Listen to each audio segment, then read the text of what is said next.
Patrick McEnroe.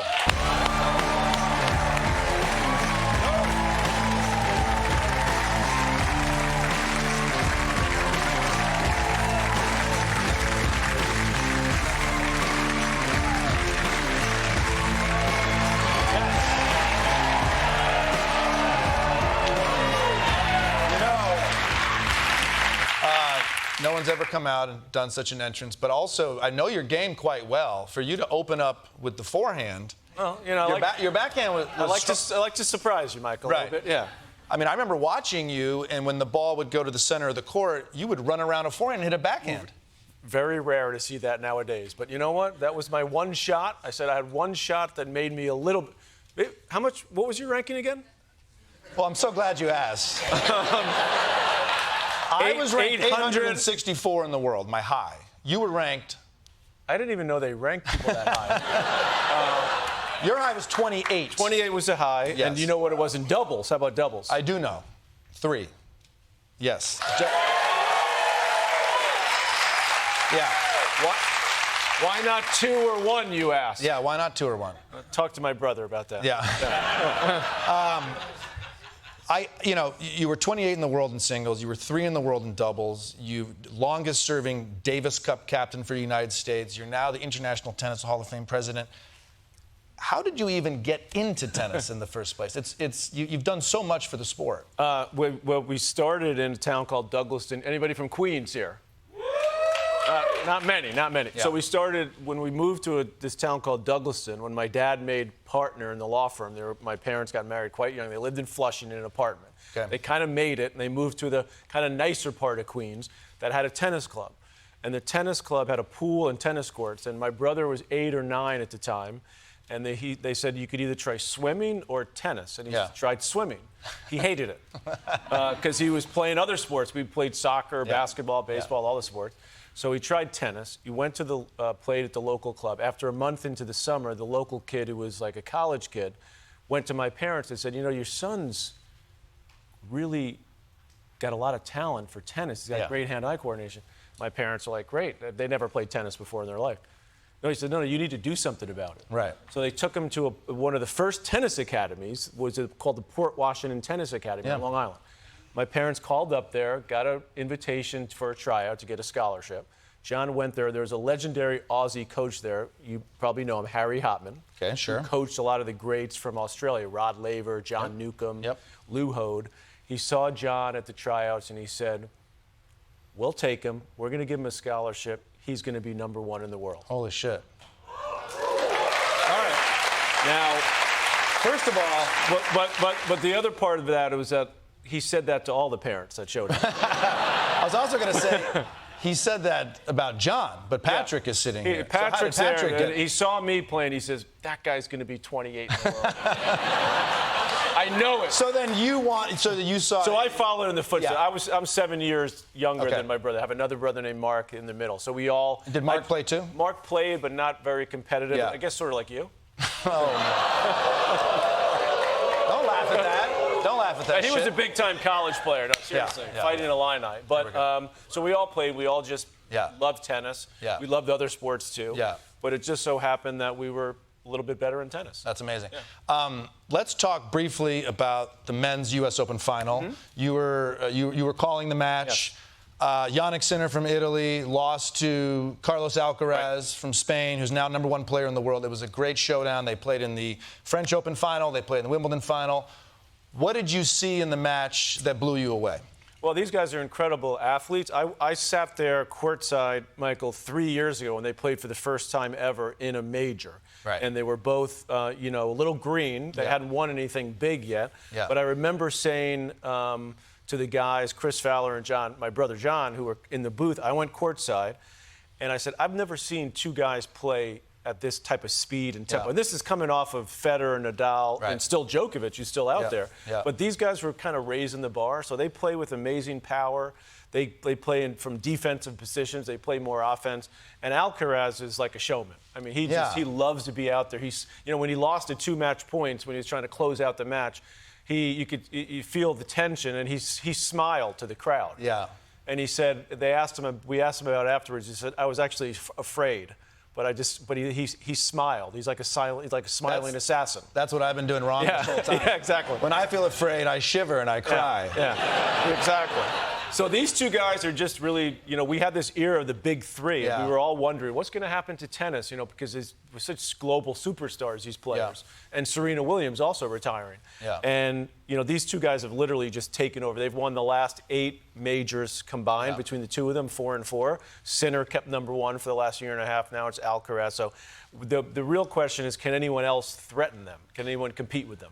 When in team sports, when a team loses in the Super Bowl, they change things. We got to get a new quarterback, or the GM is moving things around. What can we do differently? And I'm curious what your thoughts are. Is Jannik Sinner needing to sit down and really reevaluate the whole game? I mean, he's 2 in the world. He won 2 Grand Slams. Is it that kind of approach with an individual sport like tennis? Well, first of all, interestingly, Alcaraz said after he won the tournament in his press conference, he said he spent 15 days after Wimbledon when Sinner beat him. For the first time Sinner beat him in a final of a major, and the first time he won Wimbledon, he dethroned Alcaraz on the grass. So Alcaraz said, he hadn't said this until he won the tournament, but then he divulged that he had spent 15 days just training to beat Sinner. And Sinner afterwards, when he lost, said, what he does is so good, he's so dominant, but against Alcaraz, maybe just not quite enough. Yeah. So it's kind of fascinating to see how these two are pushing they're watching each other. Yeah, they really are. To see, how one can get better. Alcaraz is a little bit more of an all-around player. Mm-hmm. He's got a little more ability to come to the net, to play slice, to play drop shot. Sinner's more of a straight ahead, just pound you into the ground. So he's trying to get a little bit of that finesse into his game, which he did at the Wimbledon final, by the way. Beat him in 4 sets. But Alcaraz got him back, and I was at our tennis academy today here in New York City that my brother and I run together. And all the kids are there. They were all so happy that Alcaraz, everybody's big Alcaraz fans, because you know why? His personality and the smile. Yeah, he's not afraid to hit it between the legs. He's not afraid to go like this to the crowd. Exactly. It's funny you talk about that focused improvement, because a few shows ago, Ronnie and I did a sports war. I thought Ronnie kind of edged me out, and I said, I will do anything I can to defeat him at today's sports war. And that's exactly what happened. And he did. Yeah. That's exactly what happened. And the crowd agreed. I would say game, set, match to Kosta. That's right. Today. Thank you. Yeah. The women's final, I thought this was almost the story of the whole tournament, that Amanda Anisimova, an American, who lost in the Wimbledon final 6-0, 6-0, whose family flew to London to watch her in the final. She didn't even win a game. I thought it was, as someone who's lost 6-0, 6-0 a few times, not that much, for her to then beat the player that beat her, Polish Iga Świątek, make the final. I thought it was such an amazing story. And that she took some time away from the sport because of the mental health challenges and difficulties. What's your take on Amanda Anisimova? First of all, I'm not surprised that you know how it feels to lose 6-love, Michael. That's true. Secondly, that really is, in all seriousness, that really is the ultimate embarrassment for a tennis player at any level if that happens. So for it to happen on the biggest tournament, the biggest match of the year. You're supposed to win when you serve. You can't even win one game, Amanda. Yeah, right. Yeah. So to your point, the fact that I thought she handled that with a lot of grace when it happened. And she left the court for a couple minutes to kind of gather herself. She came back onto the on-court ceremony. Was really appreciative of how well she'd done, and I think she kind of faced it head on, which I think is what helped her this summer. But you're right. She had a great tournament. By the way, this was the 4th straight tournament in the majors that there was an American woman in the final. That's right. Madison Keys had won in Australia. Coco Gauff won in Paris, and then Amanda gets to 2 straight finals. So she's going to get over the hump. She's going to win one, but it was a great story. But Sabalenka has been the best player all year, even though she hadn't won a major, but she'd been in 2 other finals. So I think in some ways she deserved to win and kind of solidify her spot at number 1. By the way, Sinner Alcaraz, there's still a competition through the rest of the year. Most people think that tennis is over after the U.S. Open. But these players... Well, this crowd has stopped listening to tennis. You started talking about it. This crowd's like, there's tennis? What's that? There's still more, you mean to play for the year end? To play for the year end, to finish number 1, which is a big deal for these guys. You want to get that, I finished the year as the number 1 player in the world. What are the differences between the mental health component nowadays versus when you played? Because I followed the sport closely, and it just feels like there's never a break for these men and women. Right. And you have to constantly defend the points. You have to constantly make new points. You have endorsements and deals. I mean, Naomi Osaka, every time I open up Instagram, she's endorsing something. There's a lot of people are constantly needing to see them and for them to win, and that's tough. There's a lot of pressure, and tennis, it being such an individual sport, you can't escape it, right? So when you lose, I mean, as unsuccessful as you were, Michael, on the tour, even me at number 28 in the world, I tell this to parents all the time. I walked away from a tournament once in my life as a professional, having not lost. I only won one singles tournament. Right. So, and even the What top, was that tournament? That was in Sydney, Australia. Right. Hard courts? It was on hard courts right before the Australian Open. Congrats on that. Thank you, man. That's appreciate it. Yeah, it's nice.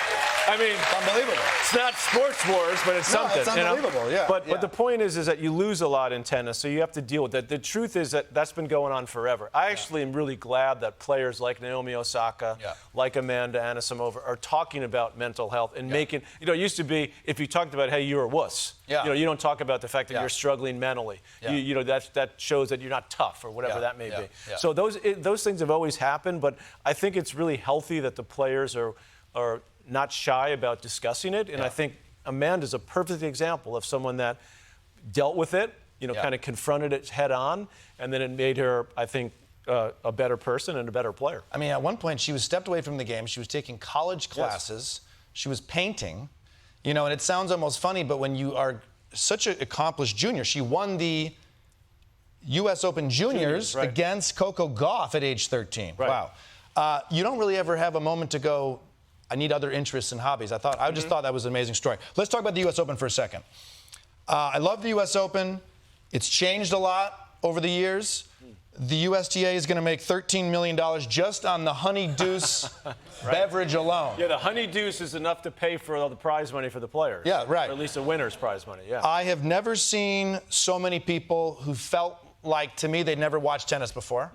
I watched Jannik Sinner, the world #1, waiting to serve, and have to turn around and there's a group of 45 guys doing selfies, standing up during the match. Welcome to the world. Is this good for tennis? I feel like it's more popular, the U.S. Open. I feel like it's making more money. Attendance is through the roof. Good or bad for the sport? I think overall it's good, but I catch your drift. I mean, I'm a tennis purist. I grew up going to Forest Hills and, you know, in the little club. So I, as a kid and as a fan, what I did was I got there the first couple of days of the tournament. I just run around, go from court to court, match to match. And that's what and there's still a place for that, for real tennis fans. But definitely the U.S. Open has become more about the show, the entertainment value. And the truth is, I mean, I'm a big New York Knicks fan, right? So this past year they were good. But years before that, they sucked, right? And they're still charging a fortune for tickets, and it's all about, you know, what you're going to eat, you know, what you're going to drink when you're sitting in those nice, you know, seats. But even the ones up top are super expensive. Same with the U.S. Open. How do you think those people felt, by the way? I know. Waiting in line as our president was getting seated in the stadium. And, you know, no politics here for me. But I will say. Well, politics here for us. Exactly. Got that right. But they bought the match started 45 45 minutes after it was supposed to start. Number one. Okay. Then the players were playing, and it was 4-3 in the first set. They've been playing for half an hour. So it was an hour and a half after, and there were still thousands of people waiting to get in. Well, I was very thankful that ESPN covered that. Yes. Because so often I'm afraid that the TV program doesn't want to paint a bad light on the event that they've paid millions of dollars to cover. So I was thankful that ESPN goes, look, this is happening and it sucks. And you guys were very honest about that. One of my favorite things that you've ever said was in 1991 when you made the Australian Open semifinal. Your brother did not. And you said... He didn't play. He didn't play, right. That's because they kicked him out the year before. Correct, because he got defaulted, so he said, this tournament. I'll let my brother go play. But in the semifinals, you're in the semifinals, and you said to the reporters, just like you'd expect, Edberg, Lendl, McEnroe, Becker. Correct. You had a sense of humor, even back then. All right, real quick. We haven't had an American men win the U.S. Open since Andy Roddick, 2003. Taylor Fritz is getting close.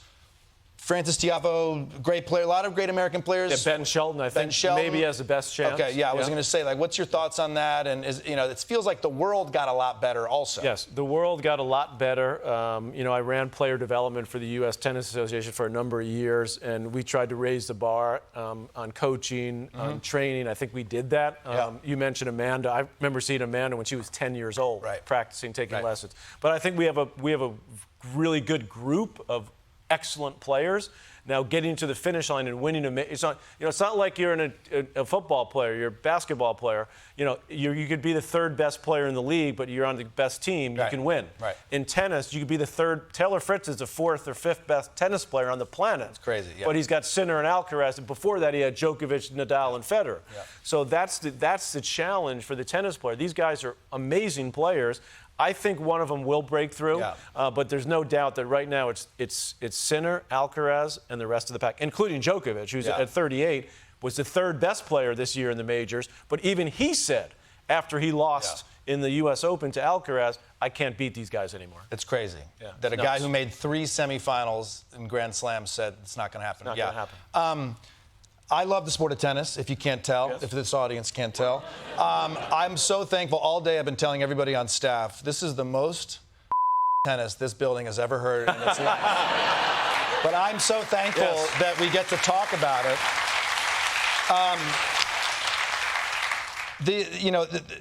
The sport, as I'm now 45 years old, I'm a parent, I've got my teammates that I played with at Illinois. I just feel like the sport has given me so much. It's taught me so many things, how to deal with success, how to deal with failure, how to deal with cheating. Were you doing the cheating or somebody else? I did some cheating. Okay. I did some cheating. In junior tennis, as you know, you make your own line calls. Yeah. You're 12 years old, it's match point, the kid hits it on the line, it's out. Peace out, let's go. But it also happens to you. You've had a life in tennis. What are you most thankful for with the sport? What do you feel like the sport has given you? I think it's given me resilience, and a passion. I mean, I love it. People, when I was just at our tennis academy today, right before I came here, talking to parents, talking to kids. One of the parents said, "You must be so tired." I said, "I miss it." Meaning the U.S. Open is so crazy for us at ESPN. But I love it. I've been extremely blessed. I mean, lucky to be around it and wear different hats. So I've kind of never gotten bored because I've been involved in so many different aspects of it. But like you said, it teaches you many lessons about life because most of the time you get your ass kicked. Right. And even when you're number 28 in the world, and even 864 in the world. Actually, then you always get your ass kicked. But weirdly, at my ranking, I would be playing in tournaments with other 864s, so I'd grind out a win. But you're at 28 in the world, you're just getting your ass handed to you actually by more Andre often Agassi. than me. I remember playing Andre Agassi. This will make you feel good. On center court at the French Open, he was just destroying me. He was just running, and then by the end of the third set, it was so bad that he wasn't even trying to finish the point. He was just making me run side to side. So I had a couple of my buddies, a couple of my college buddies were there watching in the crowd. I had no coach. I know that I had my college buddies from my team at Stanford, and I looked up at them after I finally I won 1 point. I was so happy. I looked up at them. They're clapping for me. I said, I'm literally a human punching bag. Right. So you know what? It teaches you that, and the other thing about it is you see. When those players go out there, and whether it's 10 people watching, whether it's 24,000 people like at the U.S. Open, I mean, you really are out there by yourself. Yeah. And even though you can coach now, coaching is legal now, which is good and bad. I thought Chris Everett had a great line to me during what we called the women's final. She said it's almost too much. It's almost like the players are, and so some of the players are, I think, a little too reliant. Yeah. But for the most part, tennis really teaches you that independence that you need. Because to really be a great coach and a great mentor, what we try to do with our kids at our academy is get them to be able to handle stuff on their own. Yeah. Isn't that what we try to do in life? I mean, I remember playing college, losing terribly, and you could coach on the changeovers, and my coaches, Craig and Bruce, were like, "Hey, you really got to stay low on your forehand when he's hitting it to your forehand." And I was like, "Do you want to try that against this guy?" Yeah, right. So even if you're saying it, it's hard to do it. It's hard to do it. Thank you so much for coming and chatting with us today. I love talking with you. Tune in to Holding Court with Patrick McEnroe on SiriusXM. Patrick McEnroe.